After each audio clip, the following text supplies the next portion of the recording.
Assalamualaikum warahmatullahi wabarakatuh.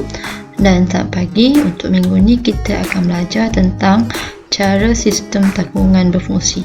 Sistem takungan tu adalah awak menanam pokok dalam bekas. Takungan tu adalah bekas. Jadi kita nak belajar macam mana sistem takungan tu. Awak tak perlu siram hari-hari lah kiranya.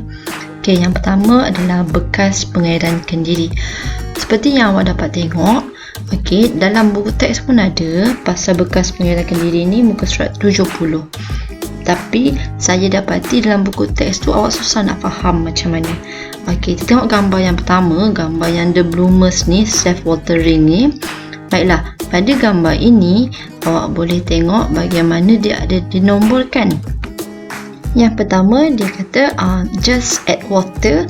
Okey, maksudnya masukkan air dari satu tiub. Okey, awak perlu sediakan tiub. Daripada satu tiub tu awak masukkan air.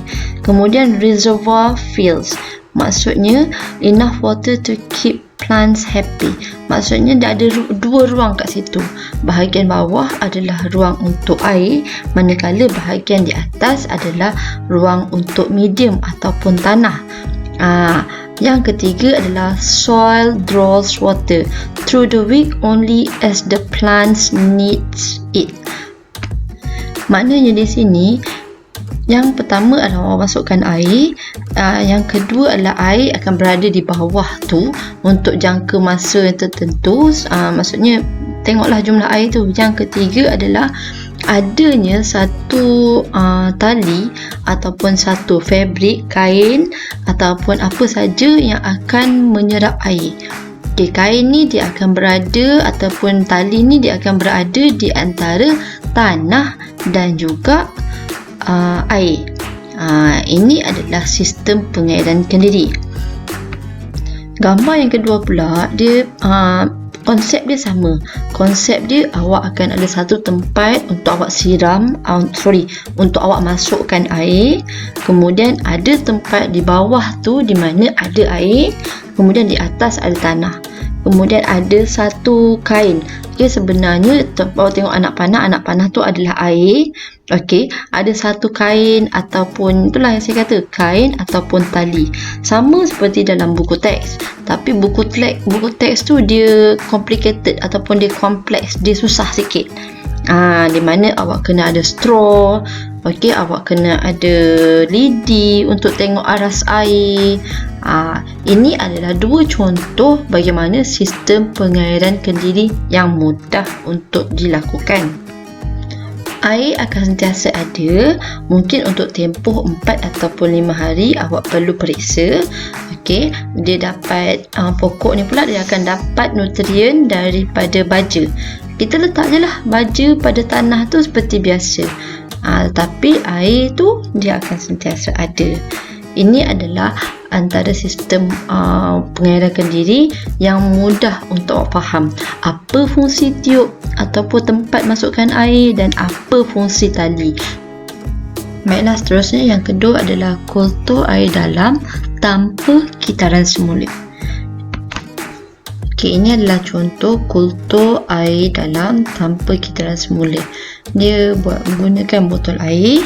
Okey, macam tadi juga ada tali, ada tanah dan ada air. Bezanya sini adalah tiada tempat untuk masukkan air. Jadinya awak kena angkat dan masukkan air. Ini adalah contoh gambar rajah macam mana cara nak buat dia.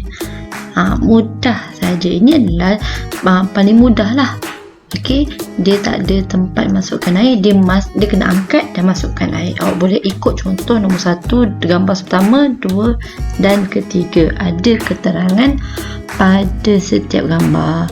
Dan yang ketiga, contoh kultur ni adalah kultur tanpa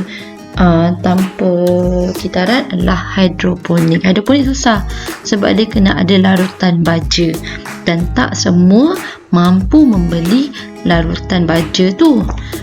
Jadi hidroponik saya tak cadangkan untuk awak buat.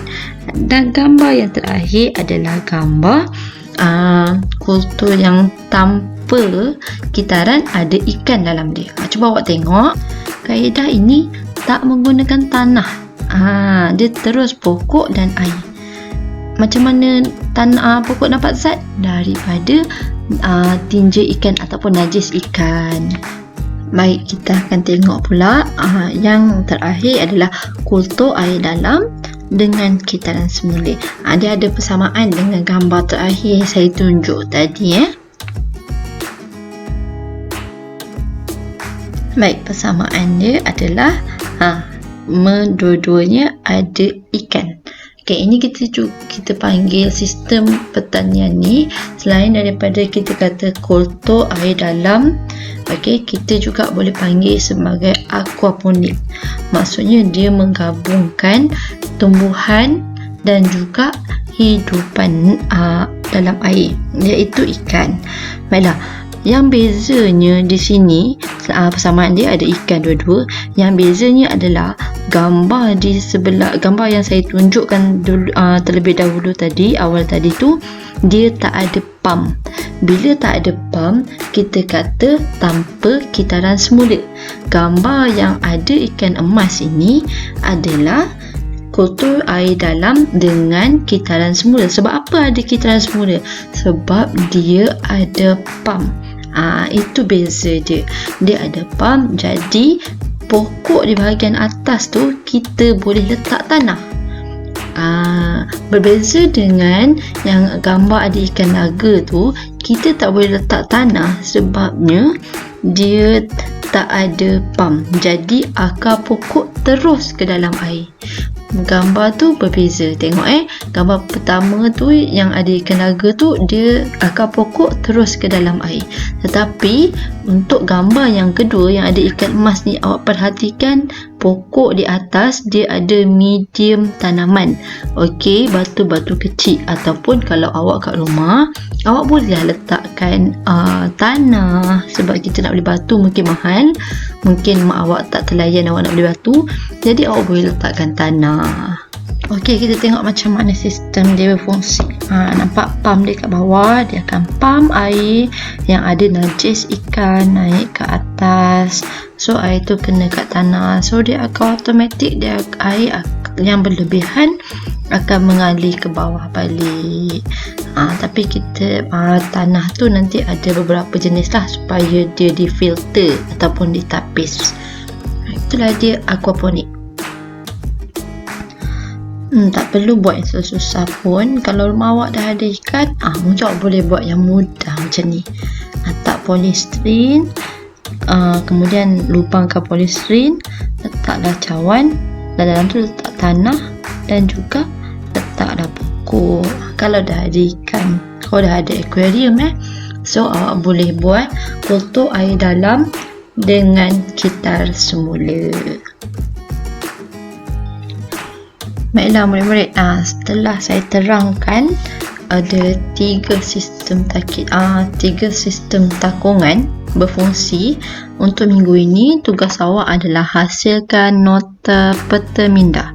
Saya nak awak buat satu muka surat saja tentang sistem takungan.